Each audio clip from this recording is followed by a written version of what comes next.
ఆ రోజు సునీత వివేకానంద రెడ్డి కూతురు పాపం ఆ అమ్మాయి నాకు అనుమానం ఉంది మీరు పోస్ట్ మార్టం చేయమంటే పోస్ట్ మార్టం చేస్తే ఇది గుండెపోటు కాదు గొడ్డలి వేటని పోస్ట్ మార్టం లో చెప్తే సాయంత్రానికి నాటకాల రాయుడు నాటకం మార్చేశాడు. మా నాన్న చనిపోయాడు, ఇప్పుడు బాబాయ్ ఉన్నాడు, బాబాయ్ని కూడా చంపేశారంటే ప్రజలు అన్నారు. నెక్స్ట్ డే మార్నింగ్ కి నారాసుర మీరు చేస్తారా? మీకు ధైర్యం ఉందా తమ్ముళ్ళు? బాబాయ్ని చంపే ధైర్యం మీకు ఉందా అని అడుగుతున్నా.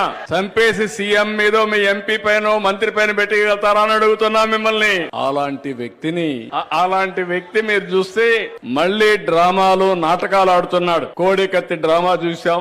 ఆ కోడికత్తి డ్రామా అతను చెప్పాడు పాపం, కానీ ఆ కోడికత్తి డ్రామా వేసిన వాడికి నరకాన్ని చూపించాడు, ఇంకా చూపిస్తూనే ఉన్నాడు. అదే మరి గులకరాయి మొన్నే ఇంటి దగ్గర మీరు చూస్తే అగ్ని ప్రమాదం అన్నారు. నేను కూడా ఆలోచించా, అగ్ని ప్రమాదం అంటే చాలా జాగ్రత్తగా చూసుకోవాలి, మళ్ళా గొడ్డల వేటు కాకూడదు అని నేను ఆలోచించి ఏం జరిగిందో కనుక్కోమంటే ఏమి సాక్ష్యాలు రావు. వాళ్ళ ఇంట్లో సీసీటీవీ కెమెరా ఉంది. ఆ సీసీటీవీ కెమెరాలో డాక్యుమెంట్ ఇమ్మంటే ఫిగర్ ఇమ్మంటే ఎవరున్నా కానీ తప్పు జరిగితే ఇస్తారు కదా తమ్ముళ్ళు. మీ ఇంట్లో దొంగ వస్తే దొంగ వచ్చాడంటే సాక్ష్యం ఉంటే ఇస్తారా లేదా?